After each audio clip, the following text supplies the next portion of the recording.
Hello students, कैसे हैं आप। मेरा नाम है गौरव मिश्रा और स्वागत करता हूं मैं एक बार फिर से आप सभी का अपने यूट्यूब चैनल पर। बच्चों, इस वीडियो में हम लोग पढ़ने वाले हैं about agrochemicals and there effects, which is a topic in 16th chapter of your class 12, जिसका नाम है एनवायरमेंटल इश्यूज। अब अगर मैं टॉपिक का नाम लेता हूं तो इट इज एग्रोकेमिकल्स। अब एग्रोकेमिकल्स का बात हो रहा है, उसका मतलब क्या होगा? The topic is somewhat related to agriculture, isn't it? ऐसा क्यों है कि उसे खेतों में फर्टिलाइजर डालने की जरूरत है। क्यों फर्टिलाइजर डालते हैं? ताकि हमारी जो मिट्टी है उसकी फर्टिलिटी बनी रहे। और फर्टिलिटी क्यों बढ़ानी है? ताकि जो हमारी क्रॉप है उसकी यील्ड ज्यादा आए। समझे बात? वो यील्ड ज्यादा क्यों चाहिए थी हमें? क्योंकि हमारी जो डिमांड है, हमारी डिमांड बढ़ गई है। और डिमांड बढ़ने का सबसे बड़ा रीजन है कि हमारी पॉपुलेशन बहुत ज्यादा बढ़ चुकी है। You understand? So what are we doing is we are using a lot of fertilizer, we are using a lot of insecticides, pesticides, fungicides, weedicides and all sort of sides. And इसके वजह से हम देख रहे हैं कि हमारी जो प्रोडक्शन है, जो सीरियल्स हैं, जो ग्रेन्स हैं, जो वेजिटेबल्स हैं, जो फ्रूट्स हैं, उनकी बहुत ज्यादा बढ़ गई है प्रोडक्शन। और ये फॉल करता है into event called as green revolution, जहां पर हमने हमारी जो खेती की उत्पाद थी उसको बहुत ज्यादा बढ़ा दिया पिछले कुछ सालों में। और ये सब केवल तब पॉसिबल हो पाया जब हमने बहुत ज्यादा मात्रा में फर्टिलाइजर्स एंड पेस्टिसाइड्स यूज करे। Right now I want you to understand, जब ये पेस्टिसाइड्स और इंसेक्टिसाइड्स हमने हमारे फील्ड के अंदर ऐड किए थे, हमने क्यों ऐड किए थे? मान लो यहां पर ये आपका जो है, ये आपका सॉइल का है, ये आपकी लैंड का पार्ट है पूरा, ये आपकी जमीन हो गई। ठीक है, दिस इज योर सॉइल। अब इस सॉइल में काफी तरह के माइक्रोब्स होते हैं जो हमारी जो सॉइल, जैसे नाइट्रोजन फिक्सिंग बैक्टीरिया हो गए, ठीक है, डिकम्पोजर्स होते हैं। तो ऐसे बहुत सारे माइक्रोब्स हैं, right. So these are the microbes जो हमारी सॉइल के लिए यूजफुल थे, राइट। अब मैं यहां पर देख रहा था कि ये मान लो मेरा पेड़ था, इसकी इस पत्ती पर एक कीड़ा लगा हुआ था। So assume this to be that कीड़ा।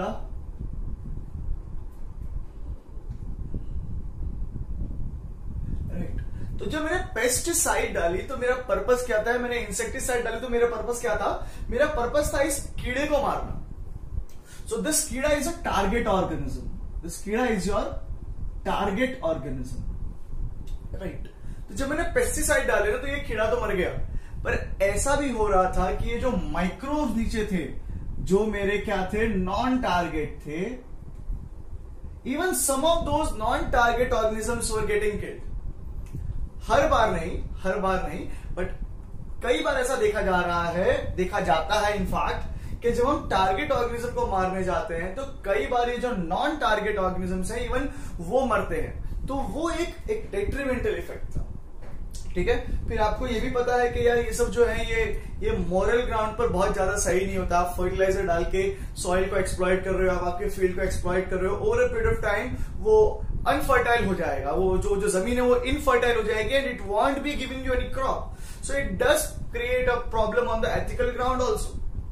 सो हमें क्या करना था? We needed a better approach कि भैया ये पेस्टिसाइड और फर्टिलाइजर का यूज ना करके हम जो देसी तरीका होता है, जो नेचुरल तरीका होता है फसल उगाने का, उसे किया जाए, उसे अपनाया जाए। इनफैक्ट तो वो जो प्रोसेस होती है उसे कहा जाता है ऑर्गेनिक फार्मिंग। तो हमारे पास एक केस स्टडी है इस ऑर्गेनिक फार्मिंग की। ठीक है, तो यहां पर हम लोग क्या करने वाले हैं? इंटीग्रेटेड ऑर्गेनिक फार्मिंग यूज करते हैं।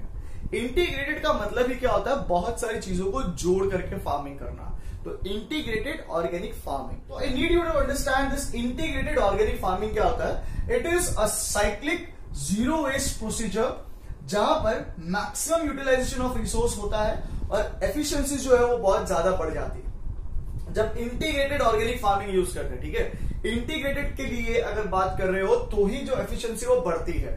अगर आप ट्रेडिशनल तरीके से ऑर्गेनिक फार्मिंग यूज कर रहे हो तो ट्रस्ट मी, यील्ड बहुत ज्यादा नहीं आएगा। You need to use fertilisers, right. तो इंटीग्रेटेड ऑर्गेनिक फार्मिंग में हमने क्या किया? हमने साइक्लिकल देखा। साइक्लिकल का मतलब क्या होगा? कहीं से कोई चीज निकलेगी और कहीं और जाएगी। समझाएंगे इस बारे में हम आपको। जीरो वेस्ट प्रोसीजर का मतलब यहां पर कचरे के नाम पर कुछ प्रोड्यूस नहीं होगा। जो भी बनेगा, जो भी निकलेगा वेस्ट प्रोडक्ट, उसको हम लोग कहीं ना कहीं वापस यूज करने ही वाले हैं। ठीक है, मैक्सिमम यूटिलाइजेशन ऑफ रिसोर्स, थोड़ी सी जगह पर जितना ज्यादा होगा उतना ज्यादा हम लोग ग्रो करवाने की कोशिश करेंगे हमारी क्रॉप को, राइट, एंड एफिशिएंसी इंक्रीज हो जाती है। तो ये जो इंटीग्रेटेड ऑर्गेनिक फार्मिंग का कंसेप्ट था बच्चों, इसको बहुत बढ़िया से अप्लाई किया गया इन सर के द्वारा, जिनका नाम था Ramesh Chandra Dagar. He stays into this town called as Sonipat, जो सिचुएटेड है हरियाणा में। तो रमेश चंद्र डागर ने क्या किया यार, इन्होंने बी कीपिंग को, डेयरी मैनेजमेंट को, वाटर हार्वेस्टिंग, कंपोस्टिंग और एग्रीकल्चर, इन सारे अलग अलग प्रोसेसेस को क्लब कर दिया और इन्होंने स्टार्ट करी इंटीग्रेटेड फार्मिंग। अब देखो इन सबका यूज बताऊं मैं आपको। मान लीजिए ये हमारा फार्म था, मान लीजिए ये हमारा फार्म था, ठीक है। इस फार्म को सबसे पहली चीज तो क्या चाहिए होती थी, सीड चाहिए होती थी। तो इन्होंने क्या कर दिया, पहले तो इसको प्लो करना था। सीड डालने से पहले क्या करना, प्लो करना पड़ेगा, नहीं करेगा।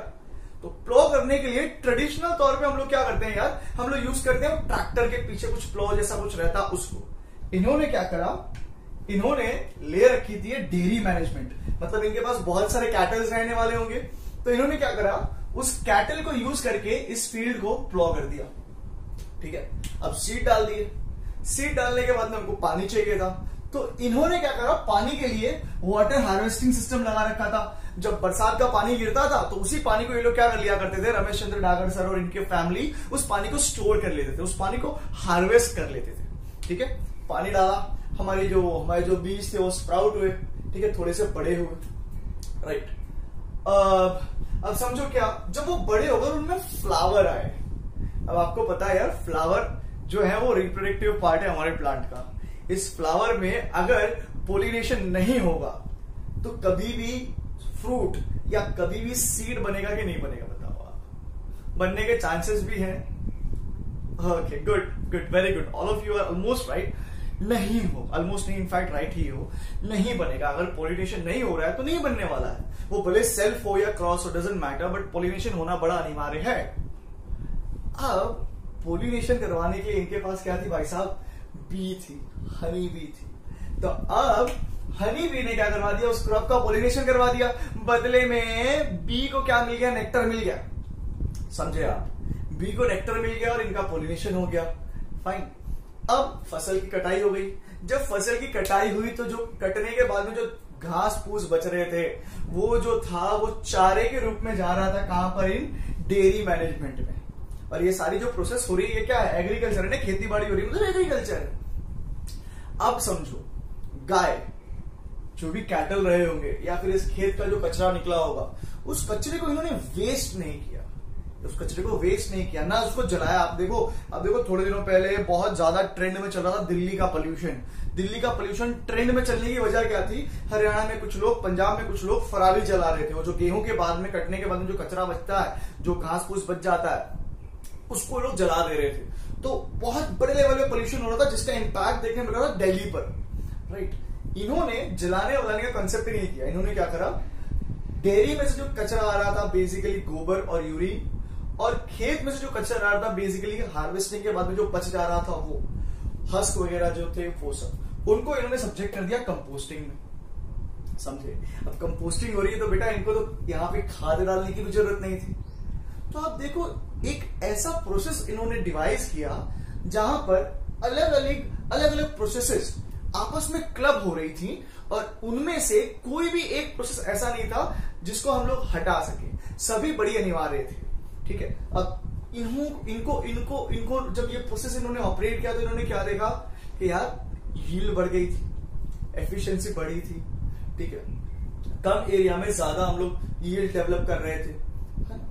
और इनके आसपास में जो दूसरे खेत थे, जो किसान थे, वो वाज आल्सो पार्टिसिपेट करना चाहते थे इस इवेंट में, कि भैया हम भी ऐसा कुछ कर सके कि वेस्ट जीरो प्रोड्यूस हो और लगातार हमारा जो खेत है उसमें प्रोडक्शन आती रहे। तो इन्होंने मदद ली रमेश चंद्र डागर की, and Ramesh Chandra Dagar established this thing which was referred to as Haryana Kisan welfare club, जिसका लगभग अभी के समय में, अब तो खैर काफी ज्यादा मेंबर्स हो चुके हैं, बट आपका जो एनसीईआरटी है उसके अकॉर्डिंगली डेटा है 5,000 मेंबर हो चुके हैं अभी तक हरियाणा किसान वेलफेयर क्लब के। तो ये केस स्टडी है बेटा ऑर्गेनिक फार्मिंग की। सो बेसिकली उन्हें ये लगा कि we started working with electricity, हमने इलेक्ट्रिसिटी बनाना चालू किया। वी हैड वेरियस सोर्सेस जैसे कि हाइड्रो पावर प्लांट था, थर्मल पावर प्लांट था, जियो थर्मल पावर प्लांट था, फिर विंड एनर्जी के द्वारा हम लोग इलेक्ट्रिसिटी यूज कर रहे थे। देन अचानक से किसी ने बोला यार ये जो रेडियोएक्टिव सब्सटेंस होते हैं इनके अंदर बहुत एनर्जी होती है and we could use this energy for generating electricity. और सबसे अच्छी बात क्या थी, इससे पोल्यूशन भी नहीं होता है, ऐसा उस समय लगता था। ठीक है, तो everybody started switching to basically the big players started to switch into the radioactive substances for generating electricity. But then they realised producing electricity was really good, but साथ में बहुत बड़ा खतरा जनरेट हो गया, रेडियोएक्टिव वेस्ट। ये radioactive waste दो problem pose करता था। सबसे पहला तो क्या हो सकता था, लीकेज। ठीक है, इसका अगर लीकेज होता तो हो सकता था बहुत बड़ा कांड हो जाए। जैसे कि दो कांड ऐसे हो चुके हैं ऑलरेडी, 3 माइल आइलैंड के ऊपर हो चुका है एक तो ऐसा 3 माइल आइलैंड, और दूसरा ऐसा कुछ देखने मिला है हमको Chernobyl incidents. Chernobyl incidents it's like बहुत बड़े लेवल पे डिस्ट्रक्शन हुआ था ये। ठीक है, चर्नोबिल इंसिडेंट्स। दूसरा था इसका डिस्पोजल, ये जो रेडियोएक्टिव वेस्ट प्रोड्यूस हुआ है इसका डिस्पोजल कैसे किया जाए। ठीक है, जो थर्मल पावर प्लांट थे उसमें तो धुआं निकलता था, हवा में छोड़ देते थे, है ना, कार्बन डाइऑक्साइड वगैरह रिलीज होता था, उसको थोड़ा बहुत हम लोग यूज कर सकते थे, है ना। जो गर्म पानी जनरेट हो रहा था उसको हम लोग as it is water body में डिस्चार्ज कर सकते थे। But this radio active waste के साथ में ऐसा नहीं किया जा सकता है, क्योंकि इसका इंपैक्ट बहुत लीथल होता है। It can cause mutation, it can cause mutation in our body. देखिए, अगर ये रेडियो एक्टिव सब्सटेंस का हाई डोज के द्वारा व्यक्ति एक्सपोज किया जाता है, ठीक है, अगर हाई डोज पर कोई व्यक्ति एक्सपोज हो रहा है इस रेडियो एक्टिव सब्सटेंस से, तो we can find that the person, it could be very lethal for the person. That means it would ultimately result into the death of a person. And ये बहुत ज्यादा समय नहीं लगाएगा, ये बहुत शॉर्ट टर्म के अंदर ये काम हो सकता है।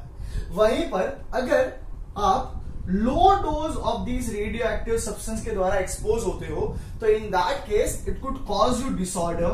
And when I am saying disorder, I basically want you to understand कि सबसे ज्यादा जो आपको खतरा होगा वो होगा कैंसर होने का होगा। अब ये कैसे हुआ होगा, ये जो रेडियो एक्टिव सब्सटेंसेस होते हैं, they are having this tendency to get absorbed by your nucleic acid, basically DNA और आरएनए। तो जब ये डीएनए और आरएनए इस रेडियो एक्टिव सब्सटेंस को एब्सॉर्ब करते हैं, इनके अंदर आ जाता है म्यूटेशन। म्यूटेशन का मतलब क्या होता है, देखो यहां पे लिखा है मैंने म्यूटेशन। म्यूटेशन का मतलब क्या होता है, चेंज इन जेनेटिक मटेरियल के सीक्वेंस। अगर जो डीएनए और आरएनए होता है, अगर उसके सीक्वेंस में कोई बदलाव होता है तो उसे कहा जाता है म्यूटेशन।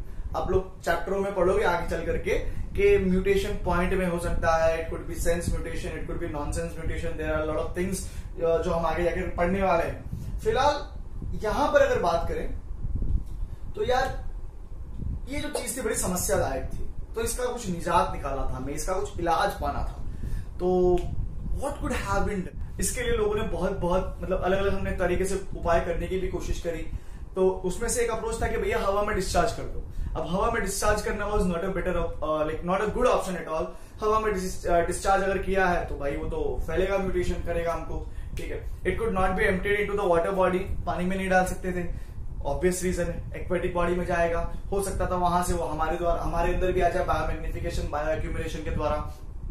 किसी ने सजेस्ट किया कि भाई साहब कि इसको ऐसा करते हैं, धरती के ग्रेविटेशनल फील्ड से बाहर ले जाते हैं और वहां पे छोड़ देते हैं। आइडिया अच्छा था, बट इफ एट ऑल मान लो कि वो जो डिवाइस या रॉकेट उसको ऊपर लेके जाता है और वो माल फंक्शन कर जाता और वो फट जाता, तो ये जो रेडियो एक्टिव सब्सटेंस था ये हमारी पूरी धरती पर फैल जाता। ठीक है, तो वी नीडेड अप्रोच जो हमारे को सेफ बनाए रखे। तो there was no such thing कि इसको डिस्पोज किया जाए। अब एक ऑप्शन है कि instead of disposing it, why not store it.